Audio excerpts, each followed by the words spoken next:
There's a long one. Nothing but net. Oh, my goodness. Didn't see that coming. I'm diddly dee. Yeah. Hello, everyone, and welcome to another episode of All Nat, brought to you by OTS. I am your host, Natalie, but most people do call me Nat. And today I'm joined again by friends of the show. You haven't seen them for some months now. I think it was like right before the end of 2021. So in December, but they came on and they joined me for a 2-part episode, and they're back. And they are infamous and well known on our Twitter timelines. But it is well, you don't like what I'm saying? It's true. No, it's funny. It's funny how much our account has grown. Yeah. Well, grown quite a bit, over we had a 80,000 boom. followers. Yeah. And if you're still not clear who I'm talking about, it's the official Twitter account of Golden State Warriors Subreddit, but also because there's a new or additional accounts. I want you guys to talk to us about that so people know what it is, but it's the GSW CBA account, right? So you guys are the masterminds behind both of those. You should be following GSW CBA if you're not. And I'm saying that because I know I used to ask a lot of, CBA questions, cap questions, all kinds of stuff. And I would just fling it to like the Reddit account. And so I think that's in part why they started this new account, but I'm not sure. I don't want to speak for them. So can you please let us know? But fellas, thank you and welcome to the show. No, man, Feel free to Meds and perks. feel free to speak for us. It's all good. I'll take credit for being behind the CBA account. I have nothing to do with the CBA account. That's Perks, man. So I'll give a quick recap, Perks, and then you can dive in a little bit about your expertise with the CBA. So Perks and I met maybe five years ago or so. We both started volunteering at the Golden State Warriors Subreddit. And that's a community online where people come and share their highest quality videos, memes, anything related to the Warriors, that content that people would like to engage with or see. If you've made original content, you stumble across something that you think is funny and relevant, you submit it to Reddit. And then the way that it works is if you like it, you click upvote. If you don't, you hit downvote, and it filters all the most liked stuff to the top. So it's the most visible. So we like to say it's like a really good one-stop shop for all your content, funny Warriors stuff, discussions, relevant news, things like that. You'll find articles, podcasts, anyone in the Warriors space. It's a good platform. We encourage you all, come join us, share your stuff there. So Perks, did you start the Twitter account? I did not. Another mod started it, but like they weren't super active with it. I kind of took over the account in like October of 2017, I think. And so yeah, I mean, I just kind of started posting more frequently, and then eventually I kind of got more into like the CBA cap side of stuff, and I kind of started posting that content. And ultimately, the reason we kind of created this new account is we felt like the GSW Reddit account has gotten so big, and it's supposed to be a reflection of the subreddit, and we feel like with the CBA stuff, I don't know if it necessarily aligns with that, so we just felt it'd be better to kind of separate that into its own thing, to make it like easier for the Reddit account to be about the Reddit itself, and then if people want like the CBA stuff, they can go to the other one. So yeah, I think it was kind of an interesting thing where like the content we were putting out initially, Perks was kind of tweeting out by himself, and it kind of just transferred into what his interests were and his expertise in the CBA. So a lot of the stuff that was coming out of the GSW Reddit account was CBA related stuff, which was great. And then I hopped in and started tweeting low quality memes, which people love for whatever reason. So he would put all this work into like really high quality stuff, like thoughtful analysis of the salary. And then like I would tweet like Stephen Curry is him, and it would do like 2,000 retweets. And I was just like, I felt guilty in some sense that like the low quality stuff is the most viewed stuff. Like there's been times like I drew this one cartoon of James Wiseman as like a Simpsons character, and I was in Photoshop, like zoomed in 100x for like 2 hours, and it did like 5 retweets. And I was like, this is so fucking stupid. So It's, we've had this explosion in like following because people love low quality, quick click memes, which is fine. It's got its place. And truthfully, that stuff is probably a better reflection of what the subreddit is holding. There is CBA stuff on the subreddit, but it's because Perks writes it and then publishes it there. So we kind of found that like the account was starting to follow our personal interests instead of capturing what the sub is really about. So we had a conversation partway through the season where like, hey, this is growing so quick that like a lot of the CBA stuff or that interesting content is kind of getting drowned out by the other memes and video clips, which is okay.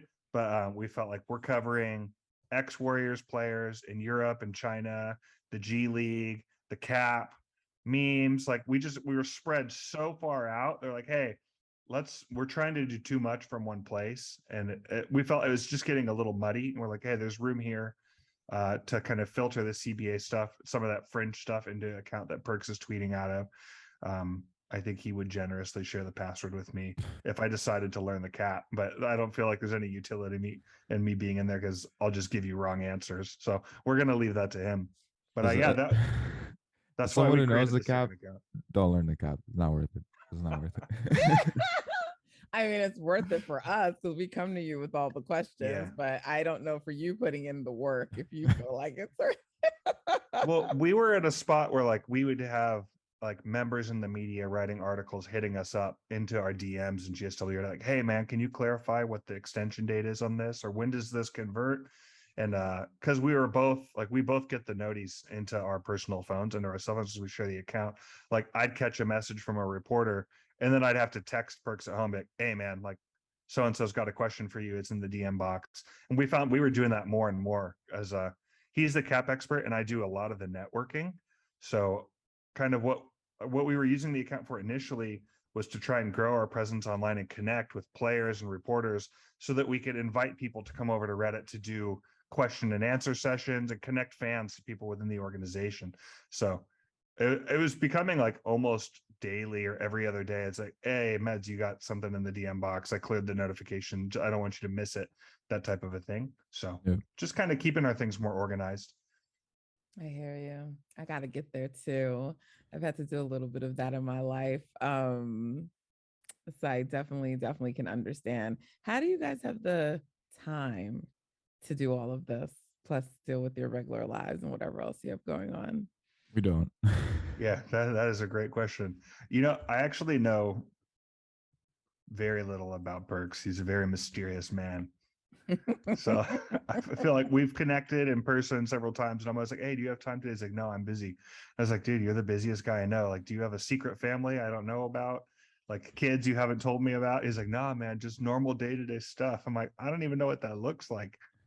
Oh wow. So I'm honored that I got you for this time on my pod. Appreciate it. Oh, for sure. No worries. How much time are you spending on this a day, Perks? What do you think? I mean, it really depends. Like, I maintain like a number of things, including like the spreadsheet. I don't know if people know, but if you go on GSWCV account, pin tweet is a spreadsheet. It has like, I think everything you essentially need to know about the Warriors' financial situation. So I try to keep that up to date as much as possible, and kind of depends. Like if a signing happens or something, like whenever Shams tweeted the Trayvon Williams signing when I was like walking down the street, and I'm like, oh shit, I need to go update this. Mm-hmm. Oh my God. So and you created that initially from like scratch? Yeah, I mean it's based off some stuff I've seen elsewhere. Like some of the color schemes I actually took from, I don't know if people remember Early Bird Rights that used to be run by Jeff Siegel, who actually now works for Clutch as their cap analyst. So it's kind of, the entire document I created from scratch, but I kind of took bits and pieces from here and there. So when people like me, because I'm one of them, like hit you up with questions, why don't you just be like, go look at my spreadsheet and send me the link? Because that's what I would do. You were way that happens sometimes. I would be like, I've already answered these questions. Go look. Here's the thing though, is recently people have been on the spreadsheet and then they come to me like, hey, I don't understand so and so on there. So then I have to like kind of explain how that kind of works. And the thing with this is like there's so many intricacies, it's very easy to get confused. So I understand. Mm-hmm. And also I might explain things in a way that makes sense to me, but may not. Yeah. I feel like that happens. I feel like Perks's knowledge of the cap is so high, and like I dabble in it. I'm like I know so much more about it now than I did 8 months ago when I don't know. I don't even know how long I've been hopping on the Twitter with you, Perks, but it's like I'll ask him questions and it's like he'll give me an answer that I just don't understand. And he's like, yo, why don't you get this? And I'm like, you don't understand how confusing this shit is. Like, this is so basic for you. You know so much about it. Like, I need you to teach me this like I'm 5 years old. Like just yesterday we were talking, and like I didn't know that an Exhibit 10 provision, which is a $50,000 contract add-on, like it can convert into a minimum G League contract. I thought it would just be like, hey, we're gonna give him like 20,000 over the 37,000 minimum. It's like, no, it's in addition to. So like these guys that get Exhibit 10s that go onto G League contracts are getting about $90,000 a year. So it's like 2 to 3x what a G League minimum contract was. I was like, I had no clue. Like I thought it just replaced that. So little things like that, it's like, it's so obvious to him. I'm like, no, I had no idea about that at all. Like, and I think most fans don't. So I'm learning from this guy every single day. You're for sure speaking a foreign language to me right now, but it's great information, which is why I had to have you on, because this is the time of year. Well, I don't know if there's a particular time of year, but I think this is one of the time of years a lot of these questions heat up because we're trying to figure out who's going to be on the roster. Fans are doing their own fan GMing and everyone wants to like, ask questions. I figure you get a lot of them. And that's why I thought it was like I always think it's a great time to chat with you guys, but I thought it was a really good time to have you on. So like, I know I kind of had like an outline of what we're talking about, but I may not do that in order. So what I want to know, just based off of like what we were just talking about, what is this contract that Mcclung got? I don't understand it because people are just like, he got a 1-year contract, but it's not an Exhibit 10 and it's not the, okay, what is it then? And why did he sign it? And what's the point? That's a good question. So the thing that kind of happens around this time is with all these training camp deals, they kind of get reported in a way that I think confuses fans. Because if you hear like, Shams tweets, oh, so-and-so player signed a 1-year deal, you're like, oh, is that like on the like, damn, he's on the 15. Sure? That's one of the spots. Yeah, that you get a lot of that, but it's not really what happens. Almost the majority of the contracts that are going to be signed from this point forward are training camp deals, which means that they're for the minimum salary. They're completely non-guaranteed. And basically what's happening is the player is trying to compete for a spot on the roster going into the season, and they're going to do that during training camp. The most likely, the majority of these players are just going to get waived. That's kind of the reality of the situation. Right now, rosters can go all the way up to 20. So you're basically bringing 20 people with you to training camp, and at minimum 3 of those people are getting waived. So it's just a lot of players right now competing for spots, and that's what Mac is doing. And when you say at minimum, you're saying 3 are getting waived because like 2 can be 2-way players, so 15-man roster plus 2. Okay. Yeah, so it's a bit confusing, but training camp rosters are 20, and then regular rosters are 15 standard contracts, and then 2 2-ways, so 17 total. So it's interesting because I feel like in some regards, like Shams's tweet was, I don't want to say poor reporting, but like it just started this like media frenzy, and it didn't, like his words. I just pulled up the tweet right now. So he tweeted on July 20, guard Mac Mcclung has agreed to a 1-year deal with the Golden State Warriors. His agent Dan Poneman of Dion AM told The Athletic. Mcclung averaged 13.4 points and 4.8 assists in the summer league for the Warriors. If you just read that, you're like, damn, like guy just got a 1-year deal. He's on the roster. But like you follow it up, it's like, no, he got a non-guaranteed deal, which can be severed at any point in time.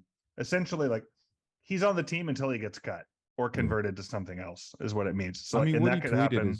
It's accurate. Correct. It's accurate. Like, it is but a 1-year deal. But people are going to feel some way about it. Yeah. And it's not like, what the layman fan is going to read is not the reality of what this actual deal is. Like if he doesn't perform in training camp, this deal will be like eliminated before he even sees a game in the NBA. Like, I don't think that this contract, I don't think your takeaway should be like, damn, Mcclung is going to be on the 15 unless he screws something up. I don't think that's like I would say there's maybe a 90 to 95% chance he's going to get cut.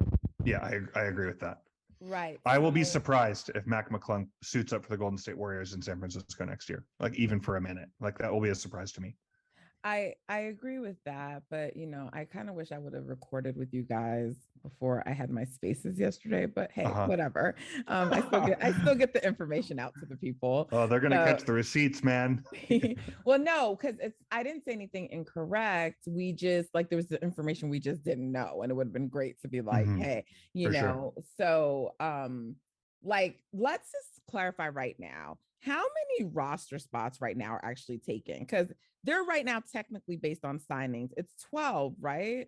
Like, did they sign Rollins yet, or has he not? No. I'm confused about that. So I have my spreadsheet up. As of now, they have 14 players officially under contract. 2 of those are two-way contracts. And so I should have said for the 15-man roster. Yeah, so there's 12 right now only. 12 right now, and then they're gonna sign 5 more guys that we know of. One of those is Rollins, the other one is Green, and then they have Mcclung, and then the 2 Exhibit 10s, Pat Spencer and Trayvon Williams. So they're at 18 right now. Yeah, although I don't know if Spencer will actually be like for the entire preseason. I feel like they might just sign him for one day and then waive him. That looks like a move that they're doing just for Santa Cruz. I don't know if they. Yeah, but he'll still get the whole of the Exhibit 10, right? Yeah. Okay. So to quickly break down, let's hold on. Let's take about Exhibit 10. Yeah. Wait, but hold on, because like I'm sort of slow. So let's take it like one thing at a time. So let's talk about the 15-man roster. Yeah. Right. So JaMychal Green is gonna be signed, right? Yep. So I guess I shouldn't have even said that he has a roster spot, because I think in my mind I'm just tweeting it like he does, but he hasn't technically come and signed yet either, right? Not officially, but he will soon. Right. It's a done deal though.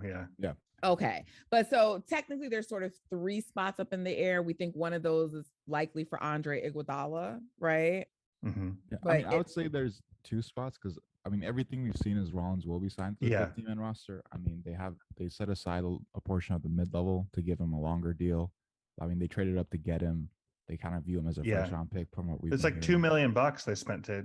So he's why also haven't they signed him yet? What's the delay? Yeah, so the reason I think it's been delayed is this tends to happen with second-round picks, where first-round picks have just a set like a rookie scale deal you sign, so there isn't like much room for negotiation there. Whereas with second-round picks, they don't have anything like that, so they can. Wait, you're coming through a little low for me. I don't know. Did something happen with your mic? I can move back a little bit. Although we were having some trouble with that yesterday. Yeah.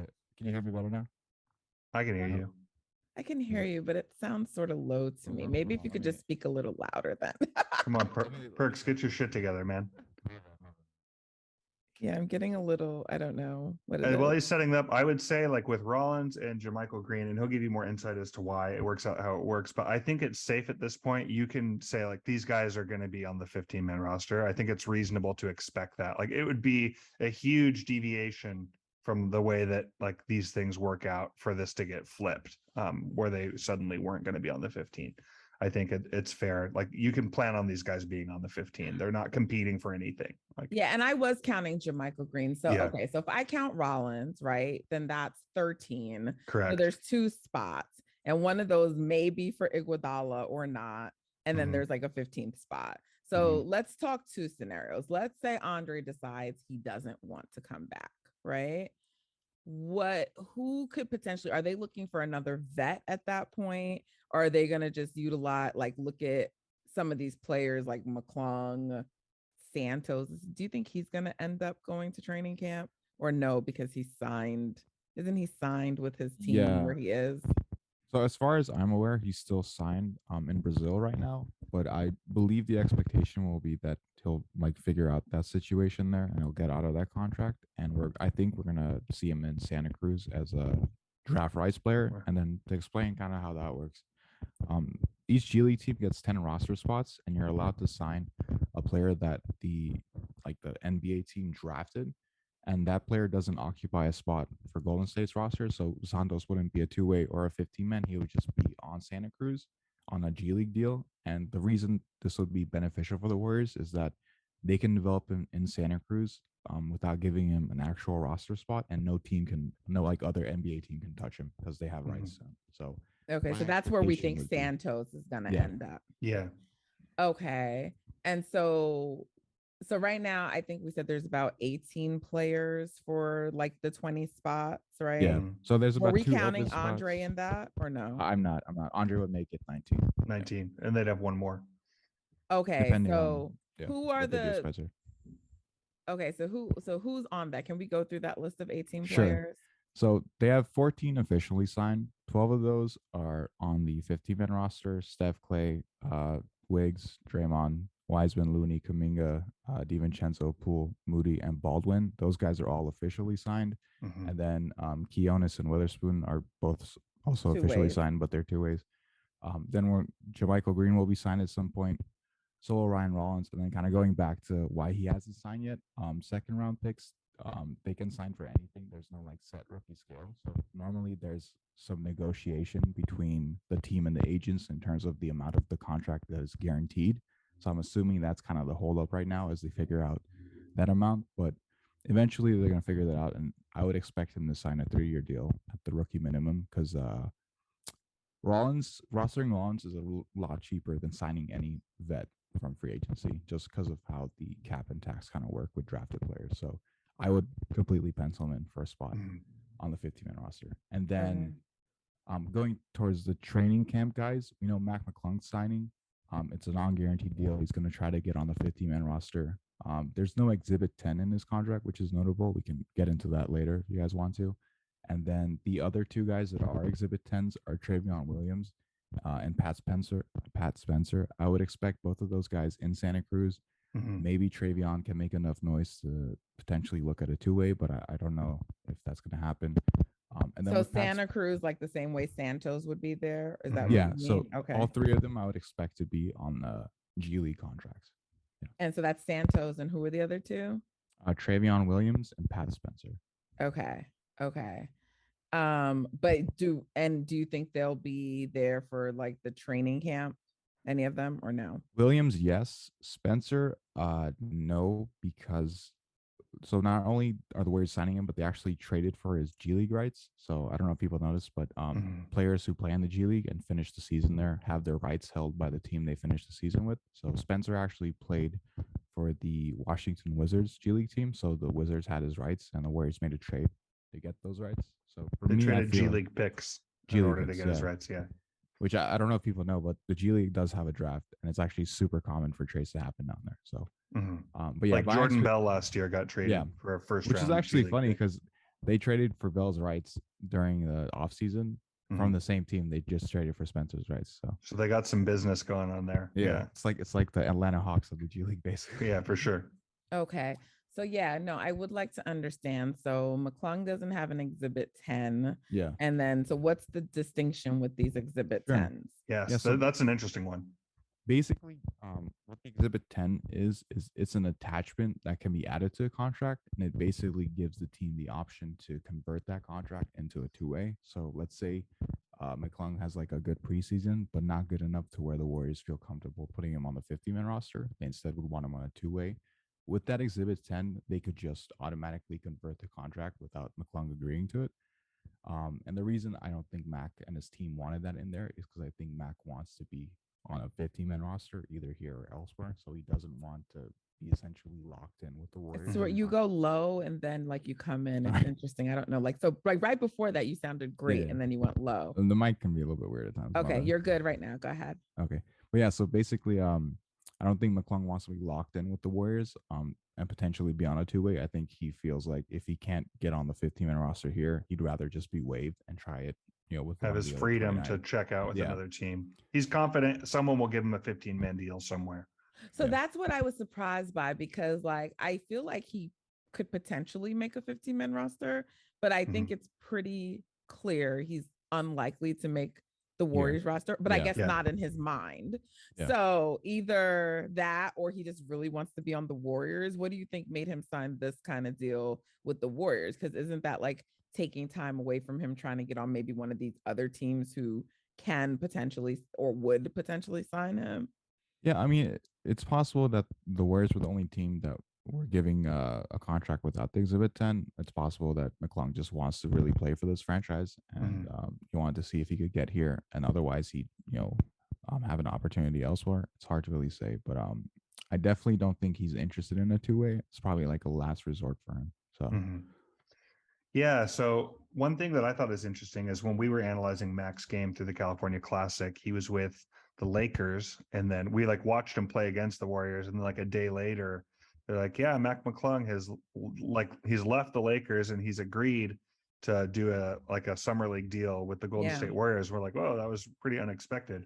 Like we reached out to some of our sources and like the quote we got back from someone in Santa Cruz was like, yeah, man, we're trying to win a summer league championship. Like Mac is a good summer league player. Like he'll score buckets. We need guards. So we thought that was kind of interesting. And I think Perks and I were in agreement, like Mac isn't really a fit here.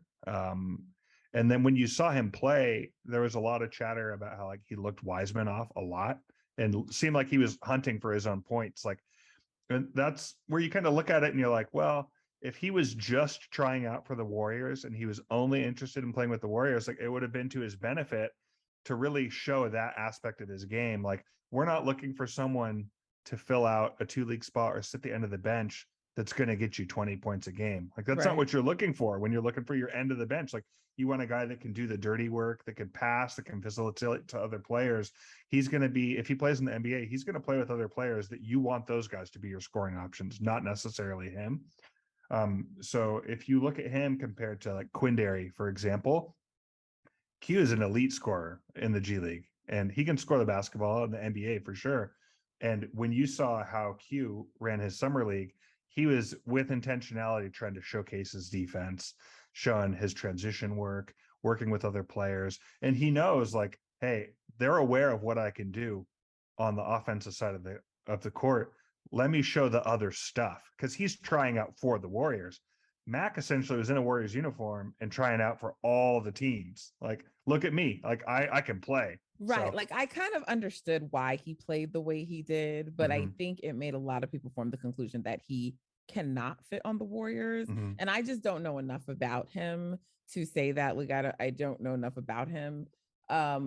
Like I would agree that like playing the way he did wouldn't work like if he was playing on the Warriors, but I thought he still exhibited some qualities that like I would have preferred over like a Chioza, to be quite frank. So I don't see like why that would be a bad thing to have someone who can handle, but not just like manage a game, but actually, you know, I don't know. I know that I will say, like, I have a different opinion of Chioza than most, but like what I saw a lot when I saw him on the court was like him dribbling the ball for a very long time, an unwillingness to really ever shoot. And then it was a lot of like late passes with the shot clock almost run out to a player. I would like some better decision making than that. I would like someone who could play make and actually create a little more than that, and who was not afraid to shoot the ball and can make some shots. So those were kind of like where I saw, but granted, Chioza was on a 2-way, but that's where I was like, well, I think there could be more value in him than like a Chioza. So I didn't write him off, but I, you know, a lot of people just felt like he didn't belong on the Warriors. Yeah, I mean, I think the big difference between them is that Chioza is a very good passer, and like that, not that Mcclung is bad at it necessarily, but it's not one of his strong suits. And I feel like the Warriors have kind of shown that if you're an undersized player, he didn't really show it. I think so. But I mean, I didn't see that. So like, does that matter if you're not doing it? You know.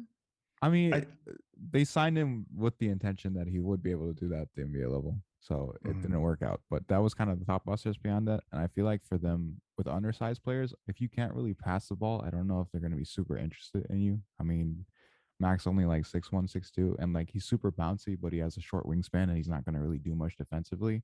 And yeah, he's a very good scorer. He's athletic. He's got a good speed to him. But that, I don't know if that stylistically necessarily fits with what they tend to do. So Mac will have to kind of change his game in the way that Weatherspoon has to kind of try to have a chance, I think. I like Quinn. I want Quinn on the roster. So like in my dream scenario, you're talking to the right guys. Yeah, it was like Quinn on the roster and give Mac the 2-way. So that was like my vision. I mean, that can still happen. It's just so that's what's interesting about Mac signing this deal. That doesn't include an Exhibit 10 that will allow him to convert him to a 2-way spot, is that he's essentially forcing their hand to say, like, I'm not going to accept that. So it's like either he makes the 15 or he's out of there, which is, it's okay. I mean, it would be, he doesn't get any money until the very first day of the season if he suits up. There's no money for him there. And there's no pathway to money outside of that, unless they could waive this 1-year deal that he has and then offer him a 2-way contract, and he could sign a completely new deal that's not tied to this previous one that he had. I was pretty low on Mac overall after watching Summer League as a fit with the Warriors, but I will say I've changed my position slightly. I still don't foresee it happening, but I was talking with some people that were there in Vegas and that were with the team, and they spoke like privately and saying like, hey, Mac is actually like hungry to learn. Like, you should have seen this guy studying like in between games. Like, he was very much wanting to excel and succeed within the system, and he was always looking for advice for how to play better team basketball. I was surprised to hear that. Like, I kind of had this narrative I had written in my own mind that he was like selfishly going to go try and get his 20 and prove himself, but it sounds like he was motivated to do more than that, which I didn't see that. I didn't perceive that. Yeah, that's great but to hear. It was interesting to hear that. And I was like, okay, well, they did give him a deal of some sort. I don't think that they did it thinking, hey, he's making the 15 for sure. But I don't necessarily think they do that if they think it's a wash. Like, there's no utility in having him in camp, unless they want him to compete. And, he believes in himself, and maybe that's just the kind of guy he is. And they're going to use that to fuel the whole system as guys. Even someone like Weatherspoon, for example, who I think is a better fit, is a better player. Like, if Mac is like breathing down his neck, like you might get more out of him, which would be good. I know that they like that. They like that healthy competition. Yeah, I was talking to some, media when I was out at Summer League, and that was kind of the idea that like Mac, like, nah, this is how he is. He's always gonna like look for his, and like that's just, or unfortunately, that like to his detriment, that might be his reputation, right? And so I think that's good to hear that he was showing, signs of wanting to be different and learn and grow. So that is good to know. Yeah, I think Mac McClung is an NBA player. I do. Yeah, I think he's an end of the bench guy. He's got the talent. I agree. I just don't know that the Warriors is the right fit for him, but he could show me something new. I mean, a lot of this depends on what Andre does. He kind of is the deciding factor. That's what I said. I said a lot of this is about Andre, right? Because if Andre comes, you think they're going to probably leave that 15th spot open, right? That's what we've been hearing. So that's what I'm going with. When you look at the money side of it, I really think that we should expect a 14-man roster. And then if they're going to fill the 15th spot, they're going to really have to see something that they're like, hey, we don't want to live without that, because a $1 million contract is going to be $8.8 million or something like that when it's all said and done, or $7.8 million once the tax is all accounted for. So they've got to show that it's worthwhile to the team. Like, hey, you don't want to go on without this. So I'm probably like an outlier. I understand Andre's value to the team, but on the roster, right? Like, and maybe he's not needed, I don't know, but I felt like Andre was needed last year. I don't mean just like as a vet voice, but there were times like we just needed some bodies, and like he wasn't even available. And I just worry, like, if we find ourselves in that situation again and it's a 14-man roster, I mean, granted, you have the 2 ways, but like, I'm like, can't Andre be like a consultant and like do the same thing? And like, we get an actual body that's going to just be available to put on the floor. But I see that's not the thinking, but I'm a little concerned about that. Are you guys concerned at all?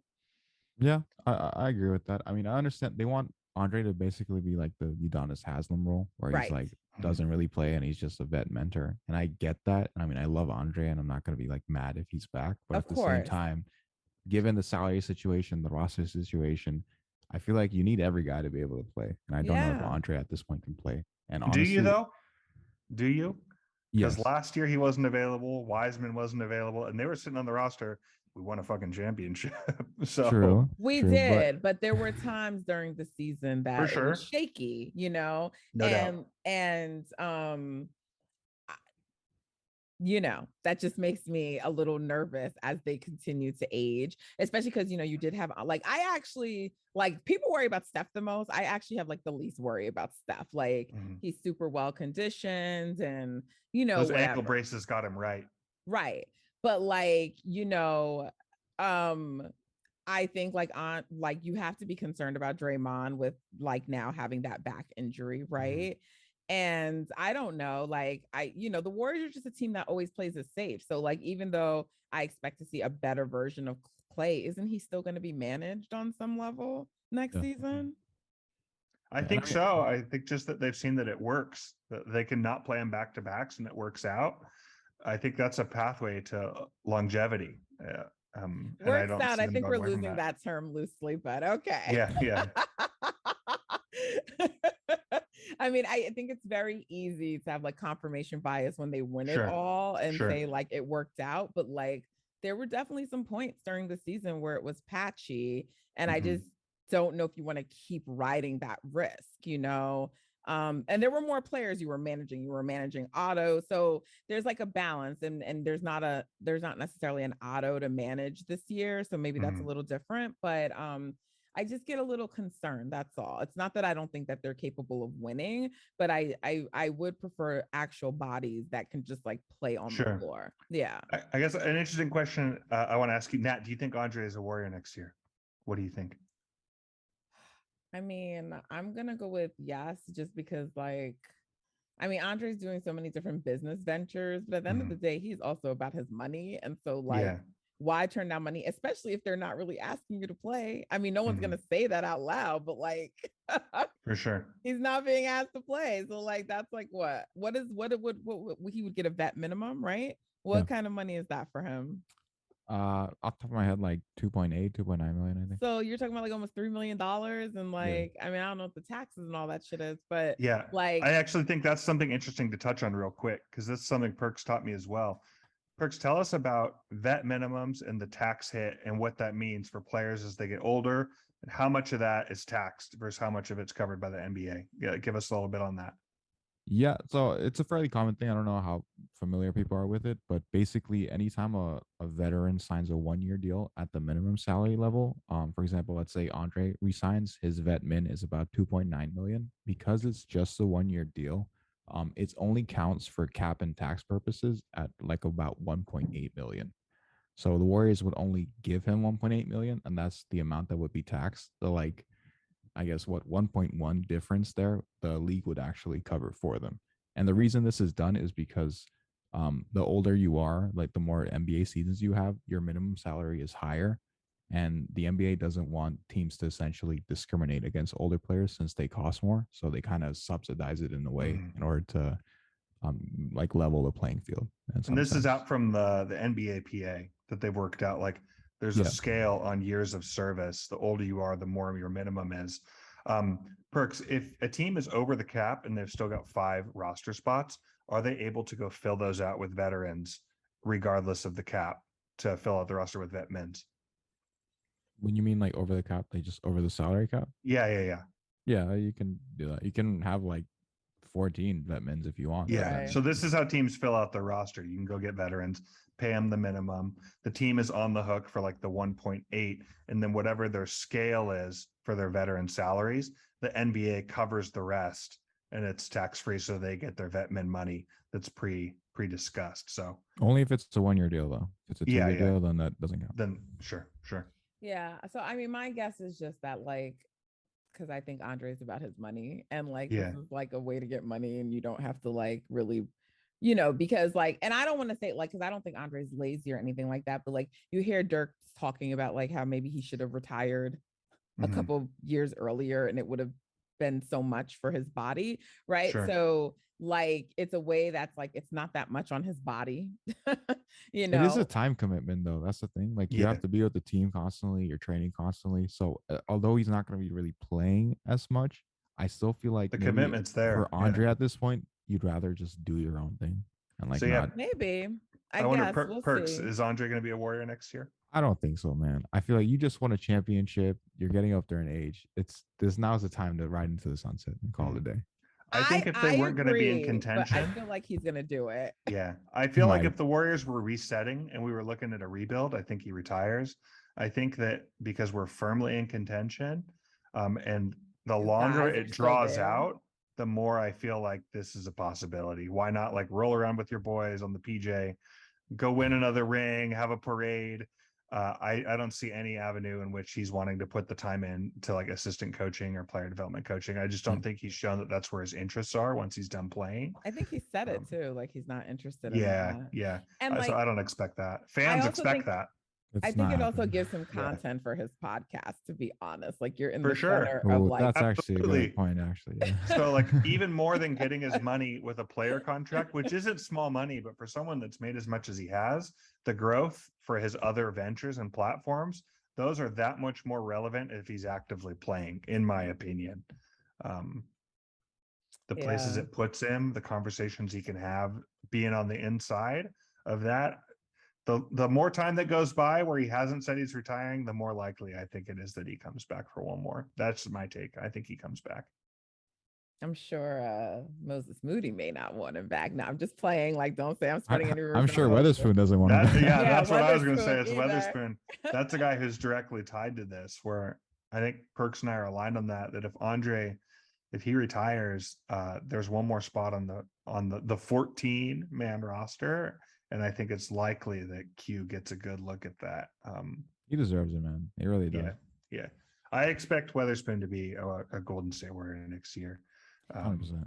Are there he could be on the two-way, but are there any other vets out there who Golden State may or should take a look at?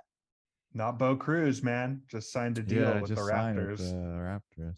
What about Tony Snell?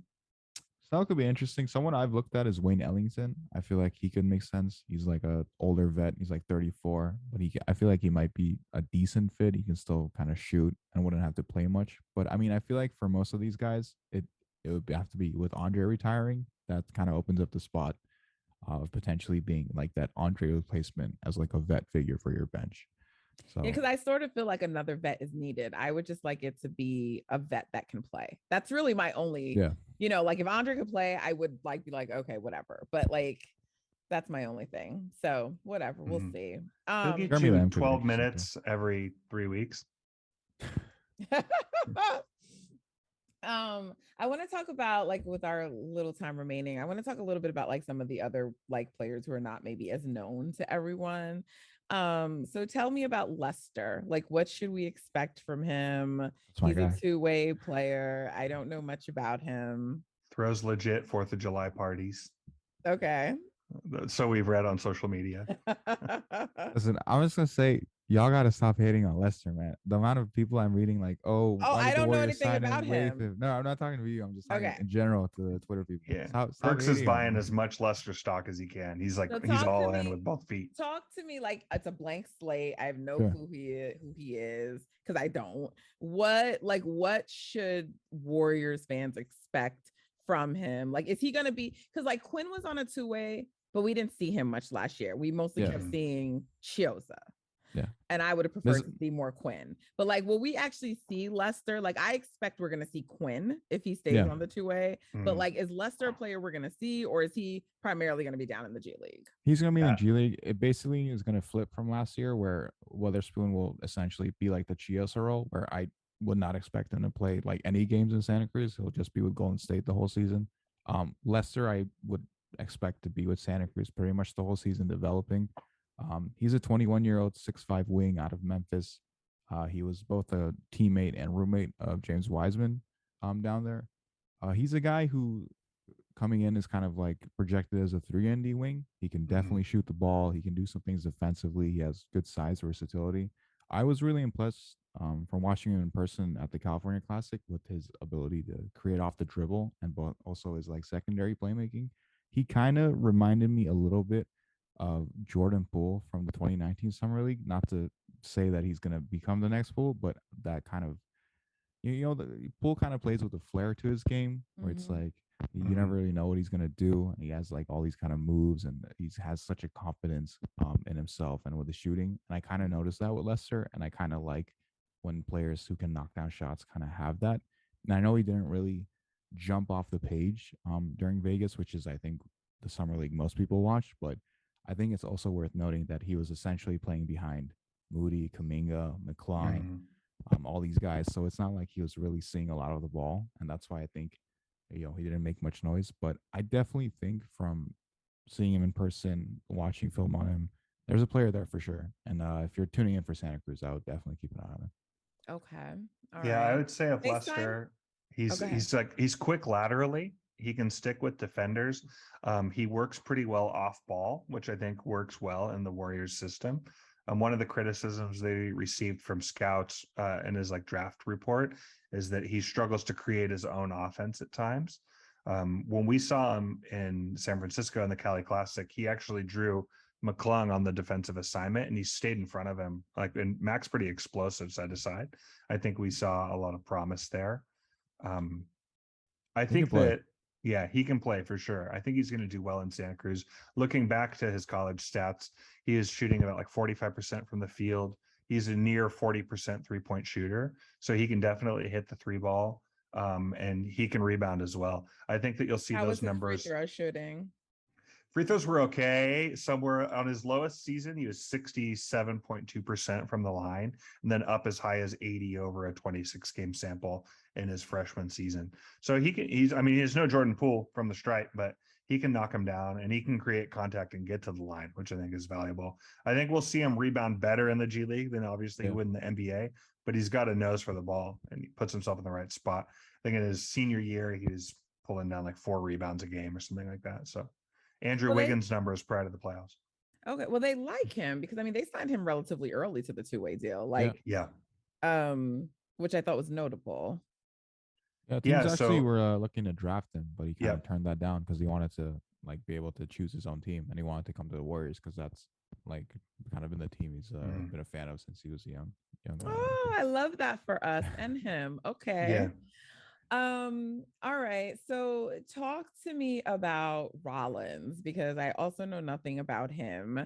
And like the Warriors like paid money and like moved and did all this stuff to get him, but we've also seen them do this in the past before with other players and they totally miss. And granted, like it's hit or miss, but what is so special about him that the Warriors thought they had to do all of this? And what should we expect? He's athletic, man. So Rollins is 6'3", about 180. He's got a wingspan of almost 6'10". He's a knockdown shooter. He shot 50, 40, 90. Good passing, good playmaker. I think he's going to fit really well. I think he's going to fit well with the Warriors. He's a really talented basketball player. What kind of minutes should we expect from him to be playing? And what's the update? Well, like what's the deal with his injury? Like, will he be good for training camp? And how serious of an injury is that? I think that's the expectation, right? He should be good for training camp. I think so. Seen too much on that. I haven't heard anything specific, but I don't think that it's serious. He was completely unaware that it even happened, that it was even present.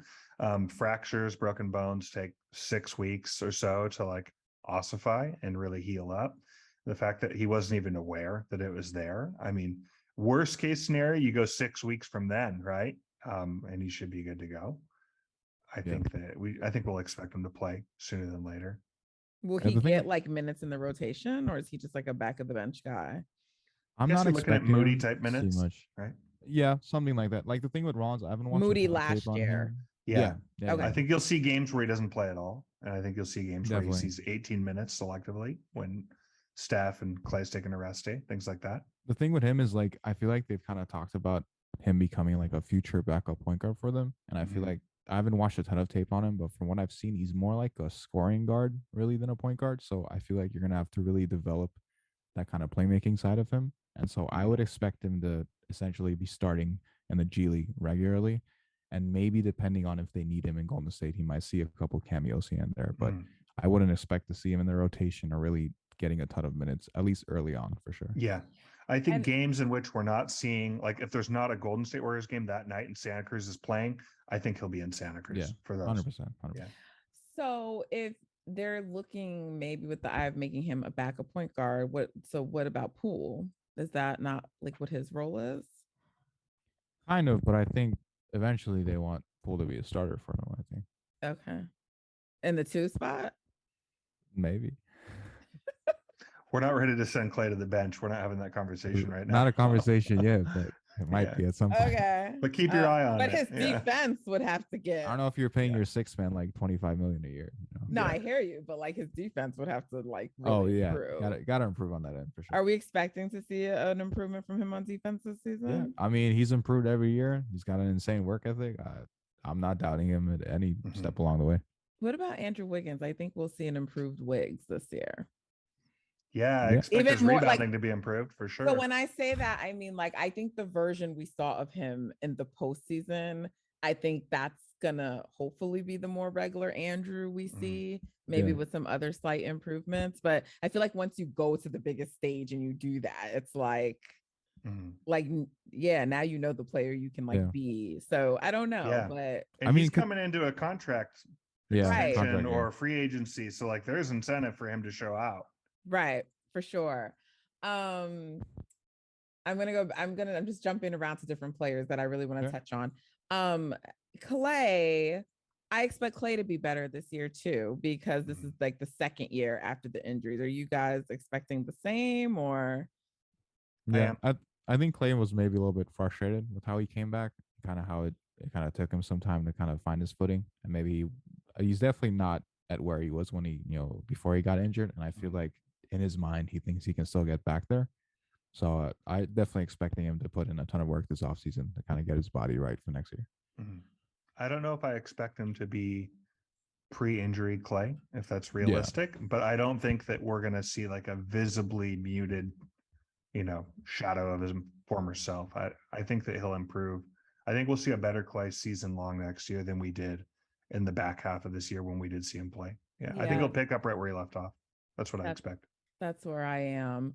What about Draymond? Like, do you think this declined version of him that we saw in the postseason is what we should expect, or should we expect the Dre that we saw before he went down with the back injury, who was like on track to be the defensive player of the year? That is a great question. I mean, I'm never doubting Draymond on the defensive end. I feel like that's something he'll always have. It's really just, I feel like the offense where he's continued to just dip downward. Like the threes haven't been there, and like he's not even really looking to score as much as he used to. And I feel like I don't know how much of that is just him not being able to anymore, or just his mentality having changed. But I think at the end of the day, like I'm always confident that Draymond will pull things out defensively. It's just I think the offensive end is where you're kind of concerned, and where I think the development of Wiseman long term might be a factor in Draymond's longevity. If he's playing next to someone like Wiseman who can do a little more offensively than Looney, maybe there's more room for him to continue starting. But I don't know. We'll see how that goes. Do you guys have 5 minutes? Yeah. Okay. Because you brought up Wiseman. Did you want to say something about Dre, Matt? No, I'm good. So Wiseman, because I want to touch on our 3 young guys really quickly. So Wiseman, sort of a mixed reaction to him in Summer League. I felt fine about it. I'm like, the guy hasn't played in how many, how long, guys? Like, I don't, let's not be unreasonable, but I saw flashes of things that were good, right? So what do you think? And just in general, I think Wiseman, Kuminga, Moody looks like the most ready, but I mean, absolutely. I just think that when they're on the court, right, with, the other vets, right, they're just going to look better in general, right? Like everything's going to come easier to them. We're not going to necessarily see Kuminga, bringing the ball up the court, like full court. So let's just touch on those 3. What do we expect to see for them for next season? Because Kuminga, I think of all people, surprised me the most in Summer League. I felt like maybe there was a little of, I am the best player here, or at least most talented, so I have to do certain things. And that wasn't going well. But he kept pressing, and so I don't know. I guess I would have expected maybe a little less of that after being in the Warriors system, for this full year. So, but I still think the talent, I see the potential with him. So what do you guys think? I think I don't think there was a whole lot to take away from Summer League for Wiseman. I don't think anything you saw, good or bad, we can really draw conclusions off what to expect from him. I think it was so much more about him just getting on the floor again. I think getting his wind, building up his stamina, and looking at his knee and how it responds to time. I really think that that's what this was about. If I am trying to draw what something out of it, can we expect moving forward? things that I saw that I liked was defensively. I feel like he was really prone to biting on shot blocking and pump fakes. He was up in the air all the time, leaving the ground. Fouls. He had a tendency to really, a lot of fouls, though. yeah, he had a He drew up a tendency to lot. lean forward when a player would shoot. And I think that we saw moments where he was moving laterally and staying straight up and altering shots and not biting on fakes at times. I thought that was really encouraging. It seemed like there was something defensively, IQ wise, that he's clued into. I thought that was an interesting takeaway. How many minutes for him next season? 18 to 22, maybe. Okay. What do you think, Perks? Something like that. I mean, I would expect him to. He's going to start behind Looney. Yeah, I mean, I would expect him to come in at the start of second quarters and probably play about, I don't know, 7 minutes. So I'd pencil at least like 14, 15, depending on how things go. Maybe that increases. Yeah, to start, I think that's fair. I think he'll play like the JaVale McGee role. I mean, people have talked about this, but I feel like that's kind of what the Warriors want from him in that second unit next year. What's that? The JaVale McGee role, like rim running, lob catching, yes, okay, high screens and lobs. Yep. Yes, okay. I think we're all like in line that Moody is like the most ready. For sure, it's not even close. Where is he going to get minutes? Because like his position is the one where they have the most depth, in the depth chart. So, but they're going to work to get him minutes, right, and make sure he's playing next season. Oh, I think so. Yeah. I mean, he would be. I'd pencil him in right now as essentially like your 8th man. Like I think you'll get minutes over Kuminga and Wiseman for sure, but probably behind Poole and DiVincenzo. But I mean, Moody's definitely the most ready, so you should see him a ton. I think. I'm curious to see what DiVincenzo gets. Like if they are playing him like Bielitsa minutes or Otto minutes, it'll be curious to see where he falls. Yeah, because I expected him to be higher in the rotation. I still thought and even Jermichael Green. So you think like they'll be ahead of like Jermichael and Dante? Not Dante. Like I would say, I think Poole 6th man for sure. I think Dante you signed for the tension of them being your 7th man. But I think 8, 9, 10 is the 3 young guys. The 3 young guys. I think Jermichael will essentially be like your 11th man. Depending on how Kerr feels about that, but we'll see. But I think ideally that's what they would want. The upper level manager. Kuminga, we're still high on him, right? He just has to continue to develop and. Yep. Okay. Last person, Baldwin. What should we expect for Baldwin? We talked to Baldwin actually. Big Redditor. Yeah. Did I miss that? I'm sorry. I've been off the TL because I had No. It's all good. We haven't written about it at all. Okay. We found out. So we met Baldwin at Cali Classic. We were able to talk with him in the tunnel for a minute. Shout out to him because he uses Reddit. Yep. So we might see him come through from time to time. He said he feels good, that his body feels good, and he expects to be playing soon. So he's a high IQ player. He's a stretch big. I think that I hope we see him in Santa Cruz. I hope he sees some time down there. I would expect him to get plenty of time down there developing. So G League, unlikely for him to really get any minutes this season. I think you'll see similar Rollins and him will get similar treatment to Moody Kuminga last year, like spot minutes here and there, but in the pecking order, they're developing developmental. They'll be in Santa Cruz. Yep. Once in a while in an NBA game when guys are resting, they'll get some time. And if they do good things during those limited minutes, that will convert to a few more minutes. I think that's what we should expect. Yeah. All right. This was great, guys. Thank you so much for coming on. Really, you just have such a wealth of knowledge, and I have to have you back on once the season starts. Yeah, for sure. Or I don't know when, but you have to definitely come back on because we just got to talk about the season, what we expect, what it's looking like. I'm predicting another Warriors championship barring injuries. I love it. So, always high on the Dubs. I'm always there. Yep. So, but once we see like these other teams shake out, who knows where Kevin Durant and Kyrie Irving are going to be. I still feel like the Nets are like holding up the rest of free agency. So I think they're going to stay in Brooklyn, but I just want to see how the rest of the season shakes out. And then we can kind of look at like how the Warriors stack up to other teams. And I want to know you guys' thoughts on that. So thank you so much for coming and passing through. Guys, go follow them. Tell us the handles for both accounts. Everyone's following Reddit, but still give us that handle and give us the CBA account, even though I think I said it at the beginning of the show. Yeah, for sure. Follow us at GSW Reddit. And then for cap information and minutia at GSW CBA. Come check us out there. And we would love to engage with you. Thanks for having us. Thank you for being on. Guys, as you know, off season, I've dropped back to like every other week for all that. So tune in. Content's still coming. You can catch me on Golden Spaces. Sometimes now you can catch me on TV. And also subscribe, rate, leave feedback, all of that. It's appreciated. Thank you so much. Until next time. Thanks, Seth. Thank you. Thank you.